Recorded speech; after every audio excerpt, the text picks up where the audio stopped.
Hi అండి, welcome back to my channel అండి, కీర్తి Sam vlogs. అందరూ ఎలా ఉన్నారండి? నేనైతే బాగున్నాను. సో ఇవాళైతే నేను ఈ 15th ఆగస్ట్ గురించి ఏదైతే ఉందో అప్డేట్, అంటే మనకి ఏదైతే ఇప్పుడు 15th ఆగస్టున మనకైతే ఈ డబుల్ బెడ్రూమ్లు ఏవైతే ఉన్నాయో అవైతే డిస్ట్రిబ్యూట్ అనేది అయితే చేస్తారా అనేసి అయితే మనకైతే ఒక అప్డేట్ అనేది అయితే ఉంది. సో అది ఇప్పుడు ఏ ప్రాసెస్ అంటే ఆల్మోస్ట్ మనకి ప్రతిదీ తెలిసిందే అండి, ర్యాండమైజేషన్. సో అది మనకి ఏ డేట్న సెలెక్ట్ చేస్తారు అవంతా కూడా నేను మీకు చెప్తానండి. సో మీరు వీడియో అనేది దయచేసి స్కిప్ చేయకుండా కంప్లీట్ వీడియో చూడండి, సో దట్ మీకు వీడియో అనేది అర్థమవుతుంది. అండ్ అలాగే మీరు నా ఛానల్ని ఫస్ట్ టైం చూసినట్టయితే ప్లీజ్ అండి నా ఛానల్ని సబ్స్క్రైబ్ చేసుకోండి. అలాగే మీకు ఈ వీడియో అనేది నచ్చినా ఒక లైక్ అనేది కూడా చేసేయండి. సో పదండి ఇంకా మనం వీడియోలోకి వెళ్ళిపోదాము. సో ఇప్పుడు మనకి ఫస్ట్ డౌట్ వచ్చేది ఏంటంటే, ఇప్పుడు ఏదైతే ర్యాండమైజేషన్ అయితే చేస్తారో అదైతే మనకి ఇది లైవ్లో అయితే చేయరండి.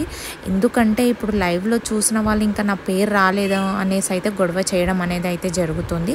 సో వాళ్ళు ర్యాండమైజేషన్ అనేది సెలెక్ట్ చేసి నేమ్స్ అవన్నీ కూడా కాల్ చేస్తారండి. అంటే ఎవరైతే బెనిఫిషియరీస్ ఉన్నారో వాళ్ళకి కాల్స్ వచ్చిన తర్వాతనే మళ్ళీ వాళ్ళకి ఈ అంటే లెటర్స్ కానీ ఇవ్వడం అనేది అయితే జరుగుతుంది.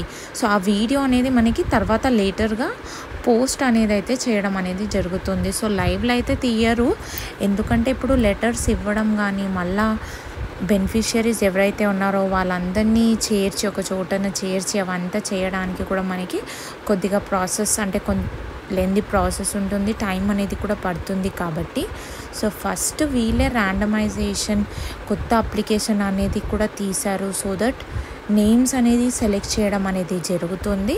సో వన్స్ అది సెలెక్ట్ అయిన తర్వాత మనకి కాల్స్ అనేవి కూడా వస్తాయి.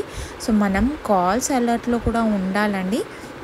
సో మనకి ఎటువంటి కాల్స్ వచ్చినా, సో ఈ 10 days ఏదైతే ఉందో 10 to 11, 12 days ఎటువంటి కాల్స్ వచ్చినా కాల్స్ అనేది లిఫ్ట్ చేయండి. సో వచ్చే ప్రతి ఒక్క కాల్ అనేది అయితే మనకైతే ఇంపార్టెంట్. మనకి ఇల్లు కావాలంటే ఇంక మనకైతే తప్పదండి, ఎటువంటి కాల్ వచ్చినా లిఫ్ట్ చేయాలి. ఇంకా నాకు తెలిసినంత వరకు అయితే మనకి 9th, 10th వరకు అయితే ఖచ్చితంగా ఇంకా ర్యాండమైజేషన్ ప్రాసెస్ అనేది అయితే చేసేస్తారు. ఎందుకంటే మళ్ళీ ఈ నేమ్స్ ఎవరిదైతే వచ్చాయో వాళ్ళని ఫాలోఅప్ చేయాలి. అంటే వాళ్ళకి ఎన్ని నేమ్స్ ఇప్పుడు ఫర్ సపోజ్ ఒక 1 lakh నేమ్స్ వచ్చిన 1 lakh మెంబర్స్ని కాంటాక్ట్ అవ్వాలి, వాళ్ళ డీటెయిల్స్ అవన్నీ కలెక్ట్ చేయాలి. కాబట్టి సో నాకు తెలిసినంత వరకు అయితే ఈ 9th, 10th వరకు అయితే ర్యాండమైజేషన్ ప్రాసెస్ అనేది అయితే చేసేస్తారు. సో మనకి ఎటువంటి అప్డేట్ కానీ వచ్చినా నేను మీకు అప్డేట్ చేస్తూ ఉంటానండి. సో ఐ హోప్ మీకు ఈ వీడియో నచ్చింది అనుకుంటున్నానండి. ప్లీజ్ అండి ఒక లైక్ అనేది